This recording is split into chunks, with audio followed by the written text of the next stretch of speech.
2013 ഛത്തീസ്ഗഡിൽ മാവോയിസ്റ്റ് ആക്രമണം നടക്കുന്നത്. ജിറാം വാലി ബസ്തർ ജില്ലയിലാണ് ഇത്തരത്തിലൊരു ആക്രമണം നടക്കുന്നത്. ആ ആക്രമണത്തിൽ 32 പേരാണ് കൊല്ലപ്പെട്ടത്. ആ 32 പേരിൽ ഛത്തീസ്ഗഡിലെ PCC president, Pradesh Congress committee president Nandakumar പട്ടേലും അതുപോലെ തന്നെ മുൻ പ്രതിപക്ഷ നേതാവ്, ഛത്തീസ്ഗഡ് നിയമസഭയിലെ മുൻ പ്രതിപക്ഷ നേതാവ് മഹേന്ദ്ര കർമ്മയും, അങ്ങനെ 2 പ്രമുഖ നേതാക്കളാണ് കൊല്ലപ്പെട്ടത്. പക്ഷെ ഈ നേതാക്കൾ ഉൾപ്പെടെ 32 പേർ കൊല്ലപ്പെടുന്നത് കോൺഗ്രസിലെ ആളുകളുടെ അറിവോട് കൂടിയായിരുന്നു, അല്ലെങ്കിൽ അതിനുള്ള ഒരു ഗൂഢാലോചന അവിടെ നടന്നിരുന്നു എന്നുള്ളതാണ് ഇപ്പോൾ അദ്ദേഹം ആരോപിക്കുന്നത്.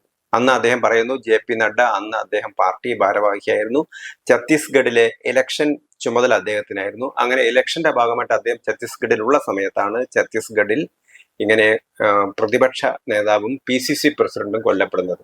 അപ്പം ഈ 2013 ഈ സംഭവം, 2013 മെയ് 25 ഈ ആക്രമണം നടക്കുന്നത്. ഇതിന് എല്ലാ ഒത്താശയും ചെയ്തു കൊടുത്തത് കോൺഗ്രസ് ആണെന്നാണ് അദ്ദേഹം പറയുന്നത്.